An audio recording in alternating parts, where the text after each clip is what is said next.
Our second study of the Bad Habits chapter is actually a full game of Bad Habits. This was, again, a subscriber game, and sometimes in my YouTube videos, I make videos. Just spectacular grasp of the English language here from your course author. Sometimes in my videos, I make fun of these lower-rated games, and I react heinously, but that's all theater. That's sort of like and I laugh at my own mistakes plenty as well. But here we're going to be completely serious. So if we see some really bad mistakes, we're going to try to prevent them and sort of understand the logic that goes into those mistakes. So the game begins with a Caro-Kann defense. White plays e5. That's not really like a theoretical move. It's just a move. Black develops the bishop outside of the pawn chain and pins the knight. Okay, good stuff. Knight e7 is definitely a reasonable move in the Caro-Kann defense, and in the French defense, the moves c5 and f6. Those are the critical pawn breaks that the black side relies on to undermine the center control and then to finish the development. So far so good. I mean, nothing special has occurred yet. Knight e7, knight c3. This is already an inaccuracy.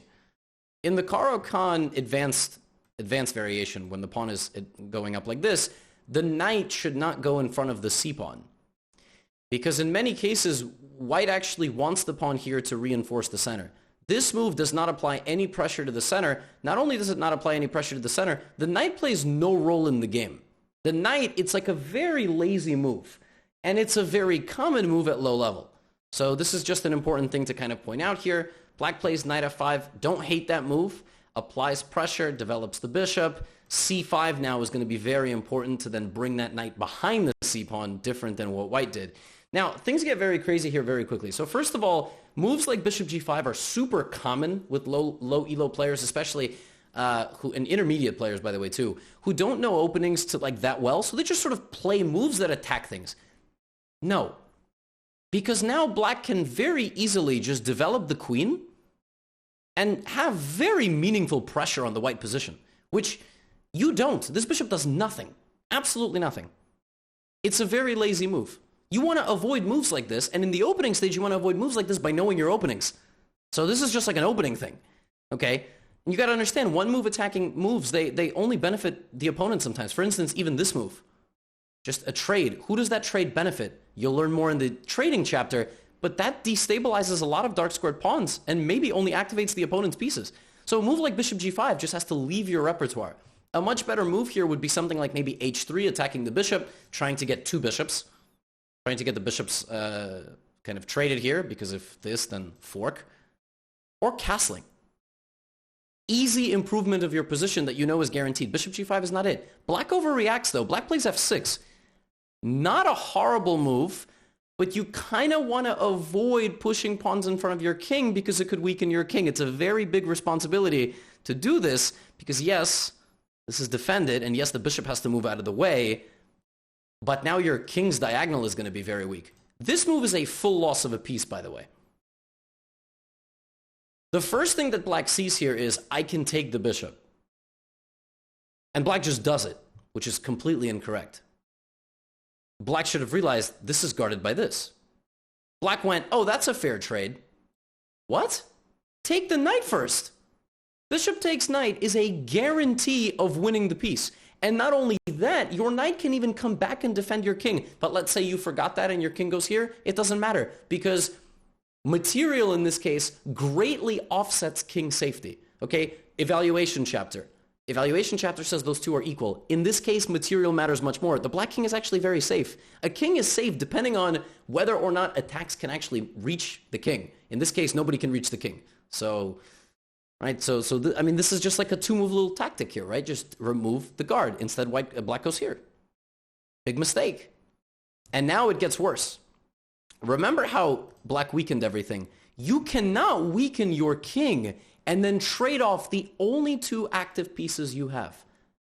There was no evaluation done here by black of whether or not these two exchanges benefit them or hurt them. This is a massive mistake you beginner and intermediate players make. You just make trades like, oh, it's equal. No, it's not. Every trade has a benefactor.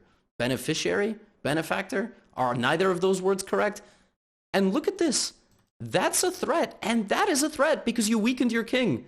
Very short-term thinking here. You need to realize if you're going to be weakening your king, you have to get to safety. Black plays e5, which is a move that makes shockingly little sense. First of all, that just hangs a pawn. Second of all, this is actually even stronger. Now I have to criticize white, who took a very easy approach here of winning a pawn, but sometimes in chess you have to look for better. And right now the better thing would be boot the king out of his comfort zone. A pawn is not always worth as much as a very weak king, because what happens now, very nice move by black, queen e7. Counterpin and forcing a trade. Now black is just down a pawn. King safety is no longer important because the most powerful pieces have been traded. King safety matters a whole lot less when the queens are no longer on the board. Castles. You see the problem? Completely disregarding this.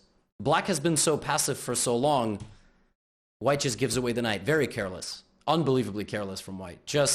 And you know, this really is inexcusable because there's 4 pieces on the board. You have to monitor whether your 4 pieces are safe. You have to. There's only 4 of them, and 2 of them are in the corner. So really, there's only 2 of them, right? And it's the most recent move too. Just scan the position, right? Just scan the position here. All right, check. Now, the black king can go to a lot of different places here. What you don't want to do here is pin yourself while you play defense. Now it's going to be really tough to move either of these pieces. You might think, oh, but I don't want to move my king. Don't worry. None of these pieces can attack you on the diagonals. It's important to understand how you can actually be put in danger, not just the fear of danger somehow, right? So bishop back, white, nice idea here, looking to double up. Black has to anticipate that. Black doesn't anticipate that. And now this. So it's like just a back and forth of total disregard of one move threats. Now black goes here and has to lose the bishop. And now it's going from bad to worse for black because the rook is on the 7th rank. And you'll learn in the chapter on piece play, rooks are extremely powerful on the 2nd rank of the opponent. 2nd rank of the opponent, right? So this is black's 2nd rank, aka the 7th rank. It's going from bad to worse. Now, what I would do here if I was playing black, I would try to fight for the equity, the squares, the real estate on that 2nd rank. Black doesn't do that. White now has multiple options. Go for the king or just remove the defense of the pawn. White plays g4, which is a move that hardly makes any sense. White needs to deal with this threat, so this move would make sense. And white also has this move, removing the defense. So trying to keep a focus on what's important. The move g4 is a super scattered move. And now black plays d4, so black doesn't even play rook takes pawn. We have knight e4. And for a 2nd time in a row, black totally oblivious to the threat and just loses the knight. Not only does black lose the knight, white here actually gets tunnel vision and plays the wrong move. So both players here exhibiting this kind of one move thing. I mean, this is crazy. You cannot hang a knight like this. You can't do that. Okay? Just cannot do it. And here we have a situation where before you capture anything, you need to look for checks. That rook used to defend that square. And white, of course, played this move instantly, thinking that they had made out like a bandit. But knight f6 check here is devastating. It wins everything. It just wins absolutely everything. You just probably just guaranteed to win the rook completely. You can also take first and then go here. You cannot take first and go here because now you're going to lose your rook. So it's incredible how just one move difference in any of these situations changes the whole game. But we have this. And now this is a relatively trivial endgame. The rook should pin down the black king, not allow it to come forward. You win all the pawns, and then you promote something. Does white demonstrate good technique? I don't love that move because that knight is not doing anything. I would rather come back and attack the pawn or come back and push my pawns. Let's see what white does. Takes the pawn, good. This is good, although there's just a check. Check wins the rook. You just like, again, forcing moves, right? Forcing moves.